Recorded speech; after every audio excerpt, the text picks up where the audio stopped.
वअला आलिहि वस्सहबिहि अजमईन अम्मा बाद फ़अऊज़ु बिल्लाहि स्समीइल अलीम मिनश शैतानिर रजीम मिन हम्ज़िहि व नफ़्ख़िहि व नफ़्सिहि अन अबी हुरैरा रज़ियल्लाहु तआला अन्हु अन्न रसूलुल्लाहि सल्लल्लाहु अलैहि वसल्लम क़ाल सबअतुन युज़िल्लुहुमुल्लाहु अज़्ज़ व जल्ल यौमल क़ियामति यौम ला ज़िल्ला इल्ला ज़िल्लुहु इमामुन आदिलुन व शाबुन नशा फ़ी इबादतिल्लाहि अज़्ज़ व जल्ल व रजुलुन ज़करल्लाह फ़ी ख़लाइन फ़फ़ाज़त ऐनाहु व रजुलुन कान क़ल्बुहु मुअल्लक़न फ़िल मस्जिद।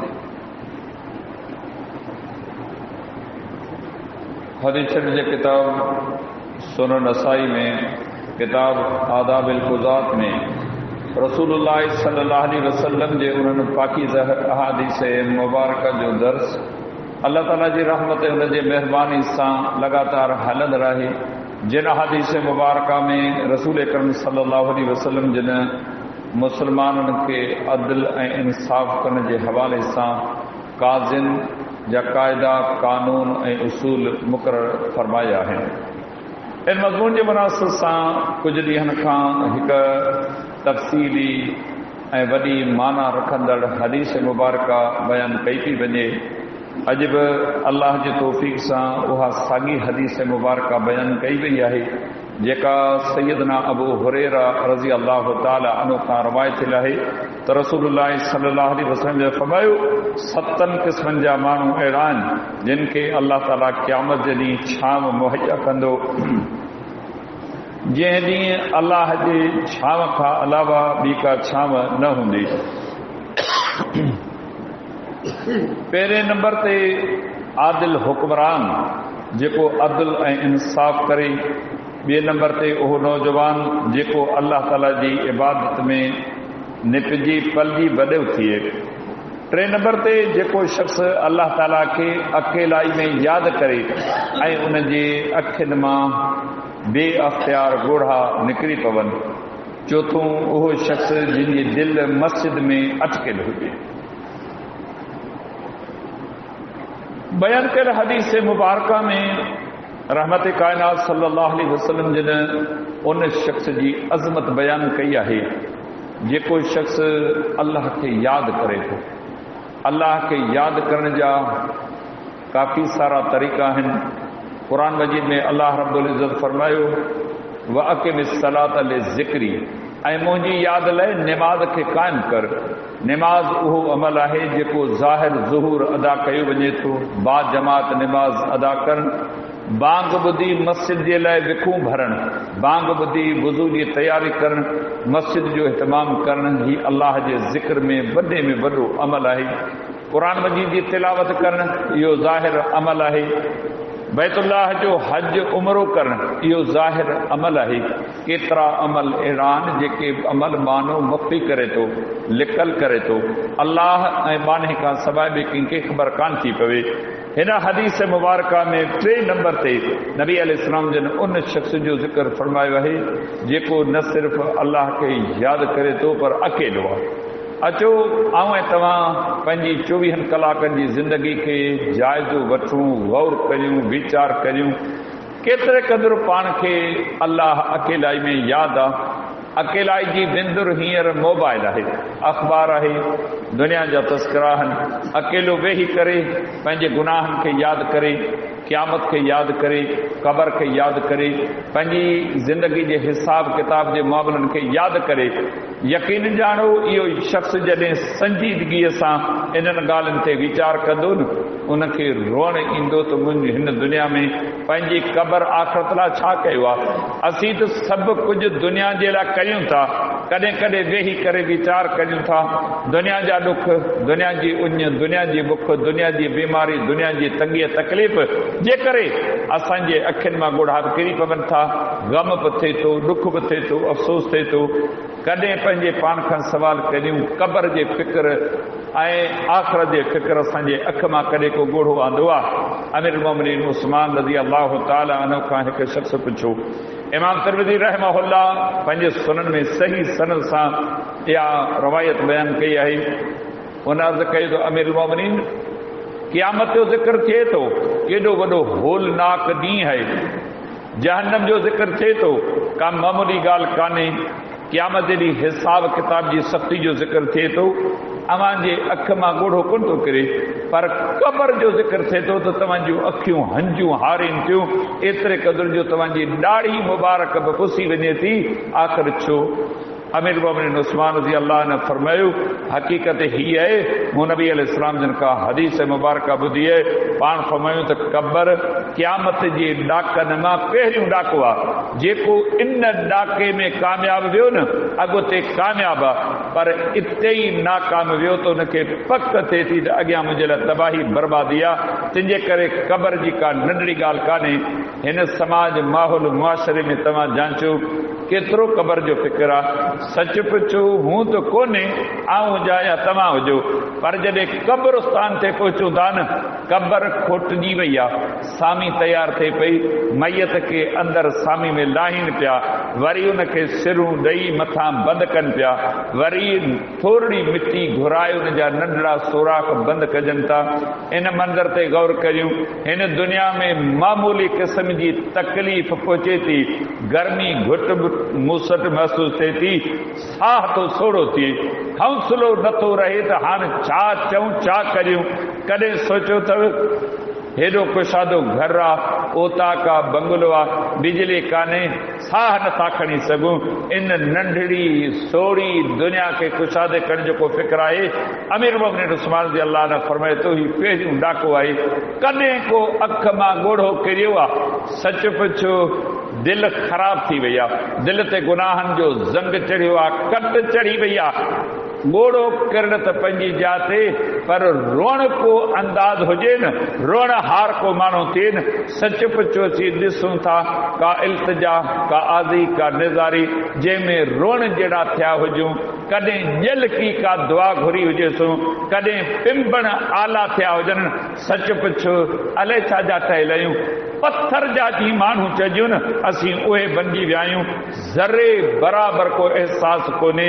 निमाज़ूं बि पढ़ूं पिया, क़ुर जी तिलावत बि करियूं पिया, किरदार ऐं अख़लाक जे मामले में सच पुछो घणा पोइते आहियूं। भले ई रस्मी इबादतूं हुजनि, पर रूहानियत कंहिं ॿी शइ जो नालो आहे। नबी अलैहिस्सलाम जन उन शख़्स जो ज़िक्र कयो जेको अकेलो वेठो आहे। अकेलाई में पाण छा था करियूं? ॿ माण्हू मिलनि, टियों न हुजे, पोइ अकेलाई में गिला गीबत पराए ज़िक्र खां सवाइ ॿियो छा आहे? कुझु बि न।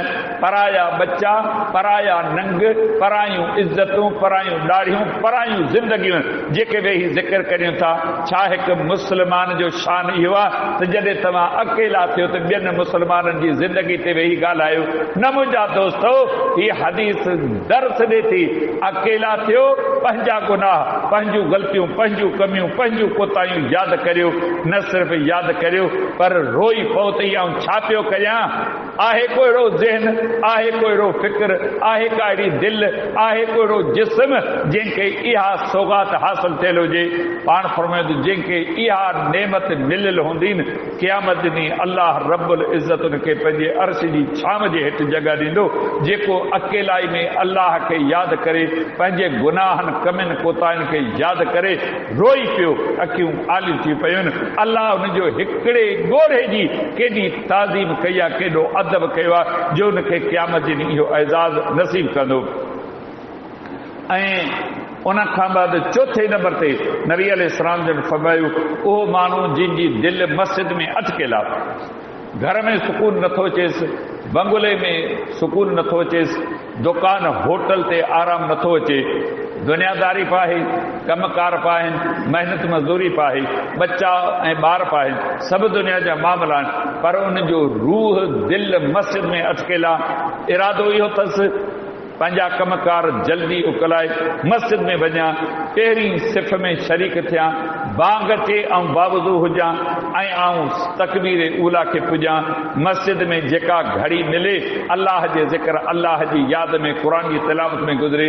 केतिरी मस्जिदनि सां महबत आहे, मूंखे बि ख़बर आहे, अव्हां सभिनी खे ख़बर आहे। असां मस्जिद में अची करे अर्जो वञूं, छल जान छुटे, 5-10 मिंट कॾहिं को अहले इल्म अचे थो हथकूं था थी कॾहिं ख़त्म कंदो जो हिन मस्जिद मां ॿाहिरि निकिरूं। हिकु मोमिन मुस्लमान जो किरदार उन मच्छी वांगुरु हुजे जेका मच्छी जॾहिं पाणी में हुजे थी न कीअं ख़ुशि आहे। मोमिन मुस्लमान खे बि मच्छी वांगुरु हुअणु खपे, मस्जिद में हुजे ख़ुशि हुजे ऐं उन जूं अखियूं बहकनि, दिलि ख़ुशि में जा बहकी पवे ऐं उन मच्छी खे जॾहिं पाणी मां कढिजे थो ॾिसो त कीअं तड़पे थी। हिकु मोमिन मुस्लमान जॾहिं मस्जिद खां ॿाहिरि निकिरे दुनिया जा खफ़ा खसारा गुनाह नाफ़रमानियूं अणवणतूं बेक़ुरबायूं दुश्मनियूं अदावतूं गिला ग़ीबत सभु मस्जिद खां ॿाहिरि आहे। हिन जाइ ते अची माण्हू खे रूहानी सुकून मिले थो। अल्लाह जी रहमत जा फ़रिश्ता जेके हिन मस्जिदुनि सां जुड़ियल आहिनि पंहिंजे पाण खां सवाल करियूं मस्जिद में केतिरे क़दुरु आराम सुकून सां वेहूं था। हक़ीक़त ही आहे हिते असांखे सुख नथो अचे। होटल ते 3 कलाक जी फिल्म आहे, अख बि नथा भिणकियूं, फिल्म ॾिसूं था।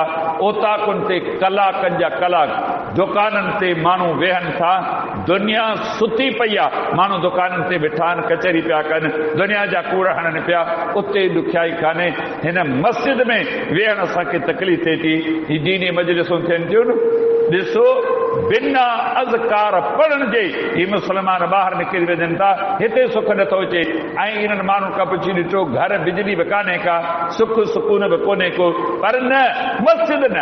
8 ॾींहं जो दर्स थिए थो, यकीन ॼाणो हैरान मुस्लमाननि जे किरदार ते थियूं था।